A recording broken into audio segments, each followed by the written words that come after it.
I tried to kill myself when I was 11. Honestly, I think that's kind of fucked up.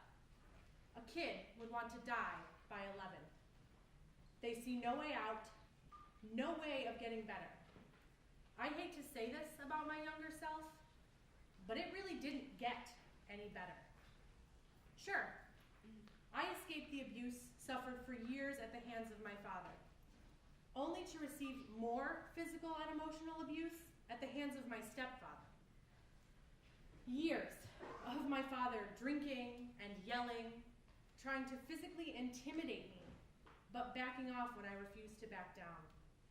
What kind of motherfucking asshole does that? Oh, right. Men who think they're entitled to use, exploit, and damage everything, including hearts, minds, and bodies. I loved acting. I was even a lead in Sleepy Hollow as Ichabod Crane. Yep, I cross-dressed and sang. I almost didn't get that part because my father wouldn't get his fucking ass up to take me to the audition. Despite him, I got the lead. You know this was for a grade, you selfish fuck? Silence. I have no idea what he's going to do. I've been screamed at and threatened with violence, and I have to get into this man's car, terrified. I have to go back to this man's house. He starts drinking, which he has never done before. I'm in tears. This was when I ran. I should have insisted on going away. I should not have stopped at the fire department. I should have ran and left Indiana far behind. I really should have. Anything. Death would be better. I still believe that.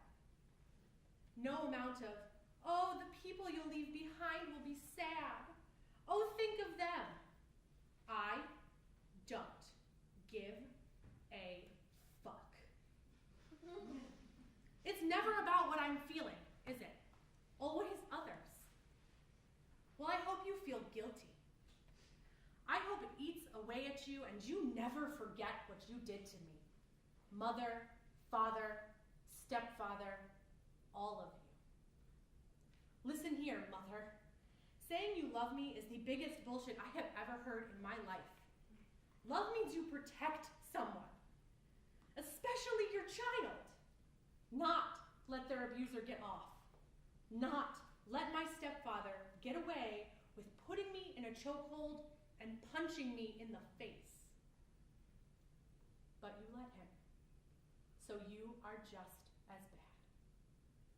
You let him scream at me and choke me and abuse me for years. I still jump, afraid someone will kick my door open and assault me. It's too much to be around anyone. I never feel safe. I swallow pills and cut, and I want to die. I have since I was 11.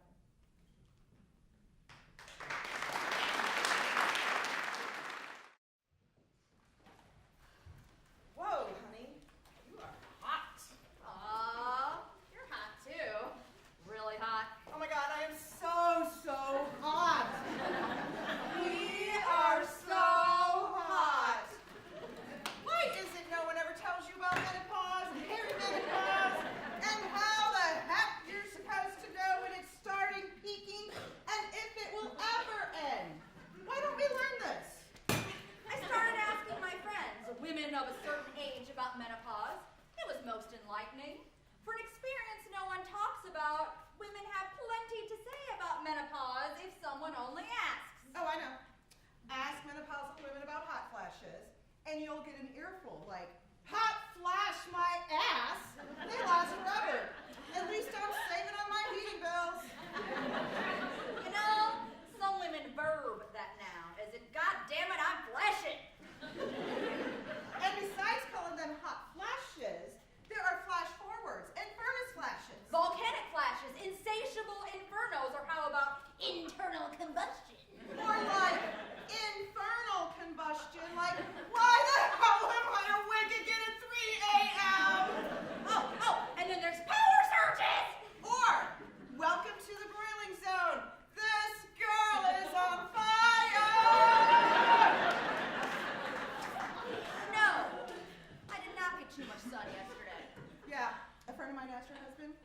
Did you see, alien?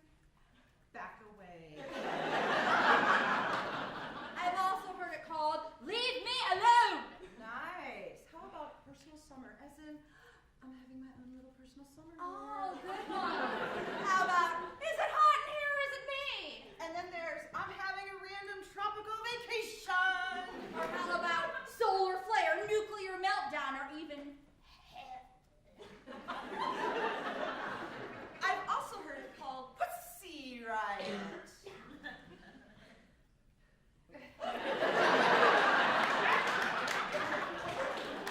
You know, I once told a friend that hot flashes are such personal hell that I'd almost put up with earning that crappy 78 cents for every male dollar to end that hot flash bullshit. It's not a moment I'm proud of.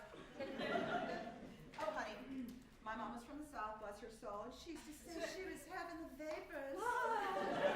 I once went on a rant about how men haven't addressed the menopause, and one guy said, sure we did. We invented motorcycles to get the hell away from menopausal women. What?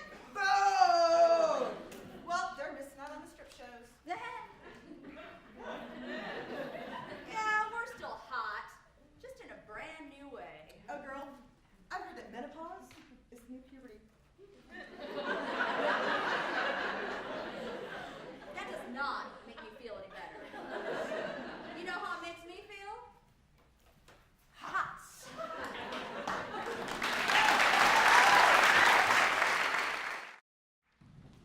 This is the story of liquid. Body temperature liquid. Liquid that has a mind of its own. Liquid that, while normal, can cause embarrassment. Liquid that, left unattended, gets uncomfortable. It was a weekday and there were numerous eyes on me. And by numerous, I mean about 20. And by me, I mean a totally naked me.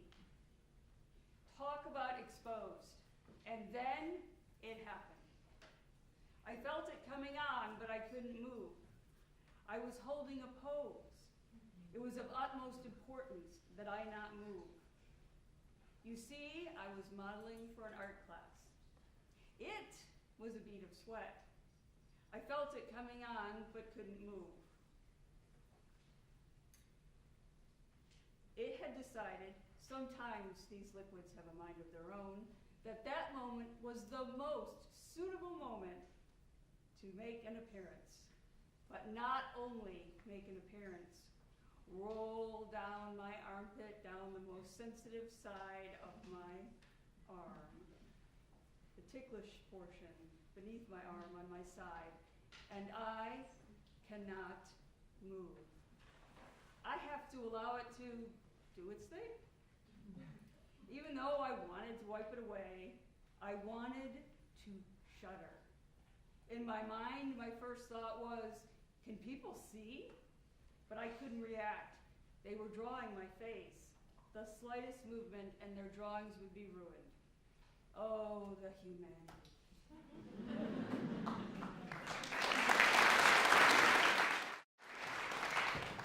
Letter to my 12-year-old self. Listen, you may be shy now, but at 18 you are going to burst out of your shell. You're too loud, they'll say. Don't hate your curly hair. You will learn to take care of it, and people will even stop you on the street to tell you how much they love it. You will both help bring lives into this world and hold the hands of those as they leave it. You will discover that you really like boys and girls. Believe it or not, you will actually like beer. When you turn 18, you will meet the love of your life and marry him. You will realize that you are not perfect and you do make mistakes. You will hurt those you love, and those you love will hurt you. You will save Mom's life. Your body will change. You will have more boobs than you know what to do with. Most of all, keep your head up. Don't let the jerks that call you fat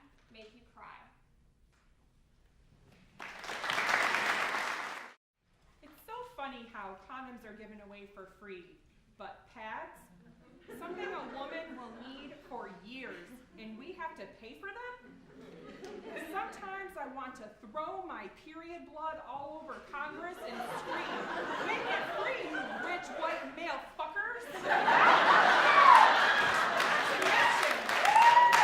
the pain of it. Pain that would make men cry like the babies they really are. They would take the day off, but we must go on. Women are seen as weak already.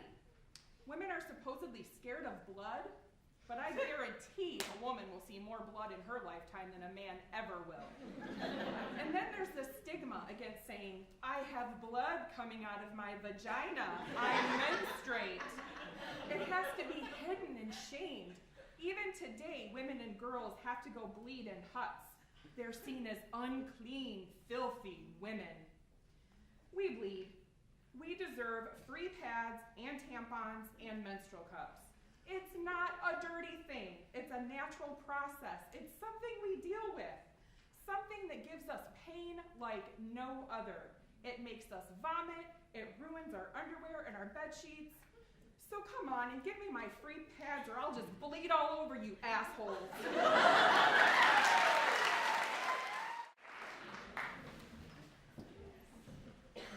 Clay has memory. I discovered this years ago as an eager beginner potter after being surprised and disappointed by what turned out to be a deformed, damaged piece after the glaze firing.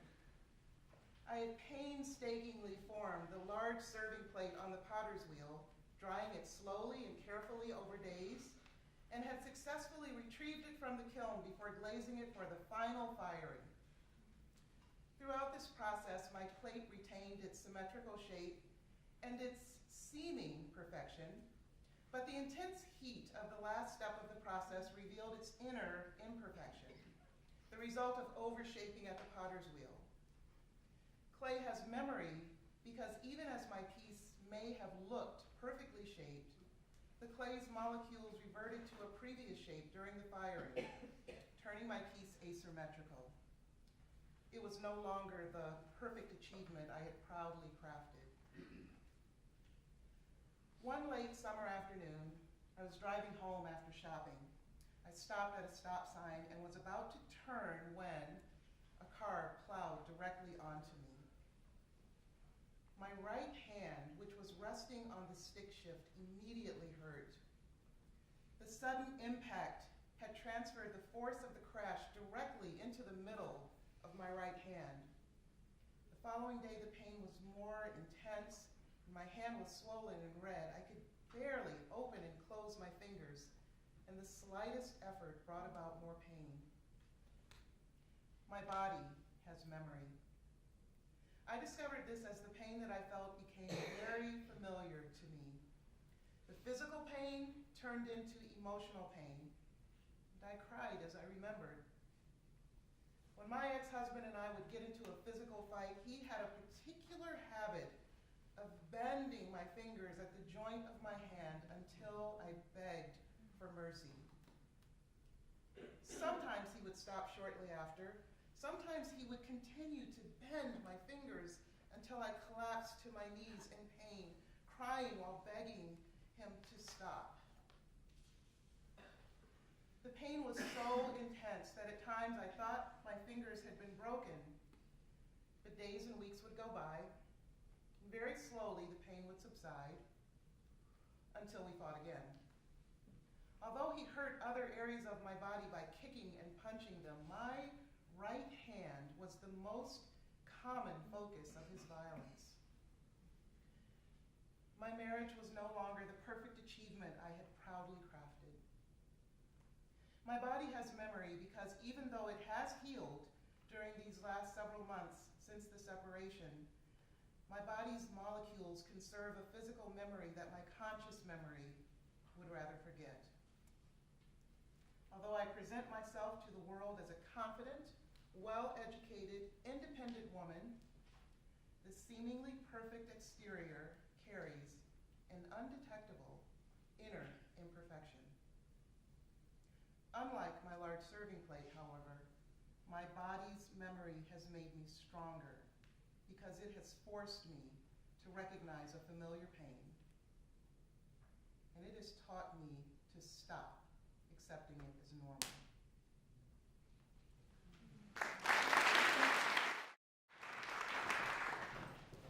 Today, seriously, I was going to wear my white skirt today.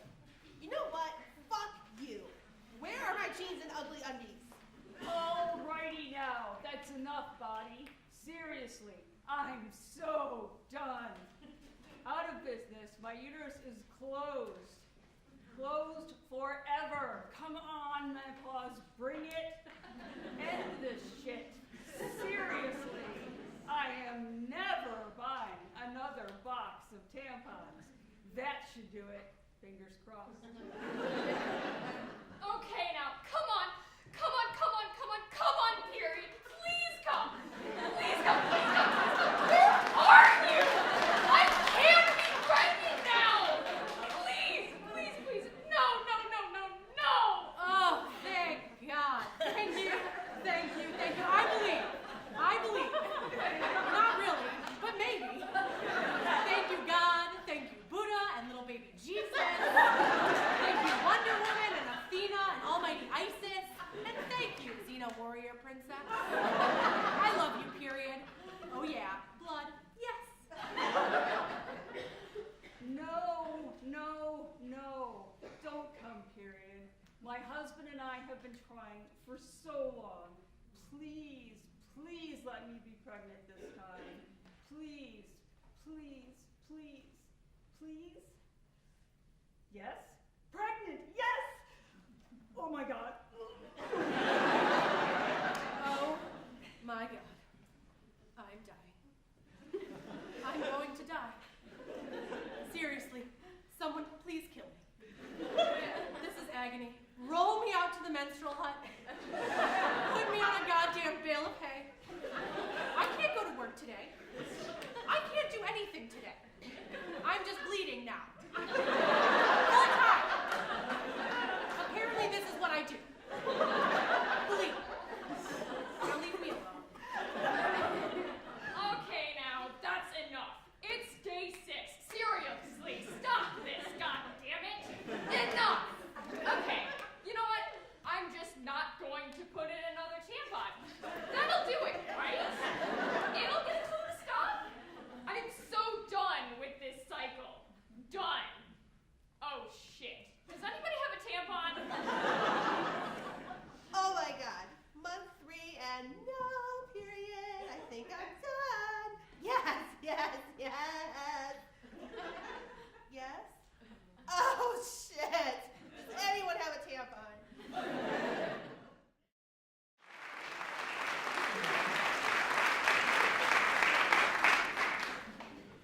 Put that phone down.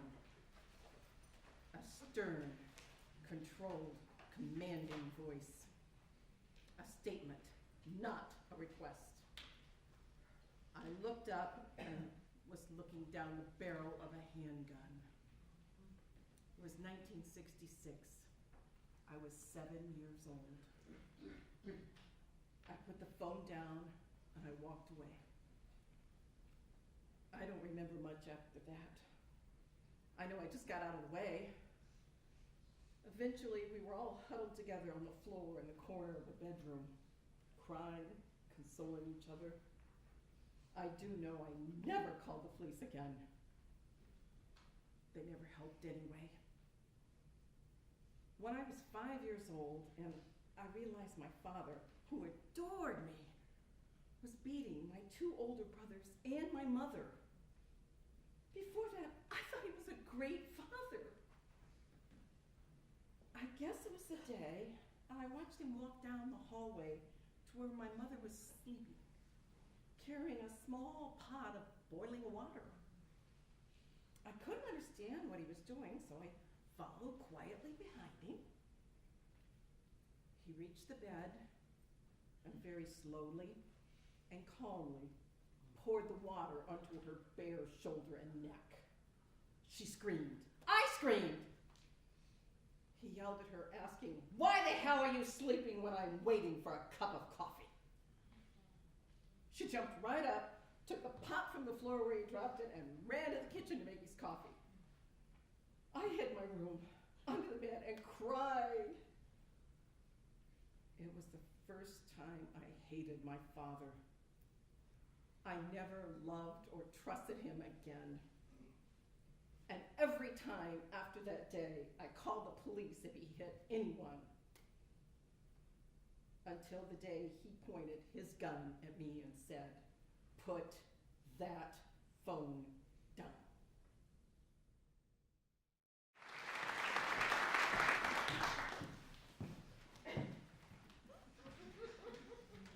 Contrary to popular belief, I don't wear lingerie for the pleasure of other people. I don't put on my underwear in the morning hoping that someone might see me in it or see me take it off later that night. I don't wear lingerie. I wear it for me. Coffee is great, and a morning workout is just fine, but nothing helps me start the day better than walking into the office knowing that I'm wearing a hot pink satin bra with black lace overlay and a matching pair of bikini panties underneath my business casual attire. Few things are as satisfying at the office than when I'm working on a project and I feel the smooth satin of my balconette bra slide along my skin as I reach my hand across the desk, or when I sit back in a meeting and feel the friction of my lace panties pull tight across my ass when I cross my legs.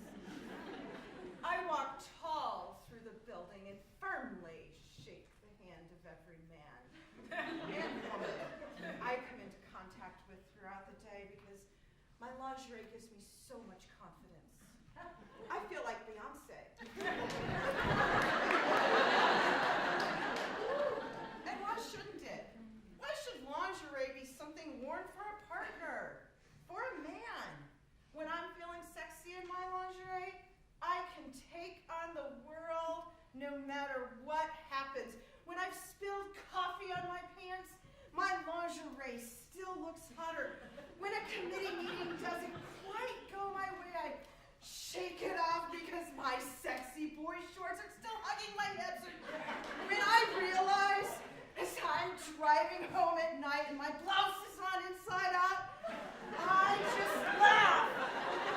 Because underneath that blouse, I am dressed like a goddess!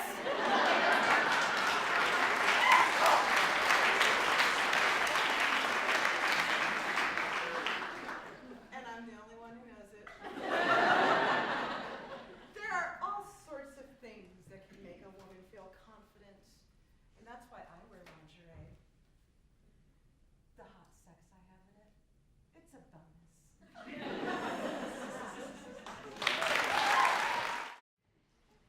I pee a lot. I don't need a fancy sports car because I can go from 0 to full-on pee in less than 60 seconds. For me, pee is not merely a necessary body function, but a lifestyle complete with its own theme song. Pee pee, pee pee, I have to go pee pee, pee pee, pee pee. I have to pee. Sometimes the theme song includes its own special dance, the pee pee dance. I walk 2 steps forward and pause. I cross my legs and hold my breath, waiting for the pee wave to pass. I take 5 more steps forward and spin around, hoping that by reversing direction I can reverse the pee. And then I run. I have mastered the ability to simultaneously enter a bathroom stall, unzip my pants, pull them down, and plop onto the toilet with that sweet moment of release. Of course, in my zeal to pee, I usually neglect to lock the door, but at least I get to pee. I've learned a few tricks to manage my spontaneous urination over the years. Know where the nearest bathroom is and pre-plan your route to get there. Leggings are great. No zippers or pesky buttons. Hotels always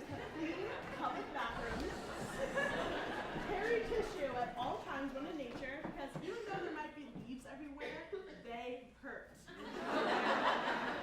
Drink however much you want because the pee is inevitable. Bonus, if you drink enough adult beverages, you worry less about when or if you get to the bathroom. Avoid unnecessary laughing, coughing, or sneezing if you haven't recently peed. And crossing your legs only works for a few minutes. And no matter how hard you may try, you just can't push the pee back in.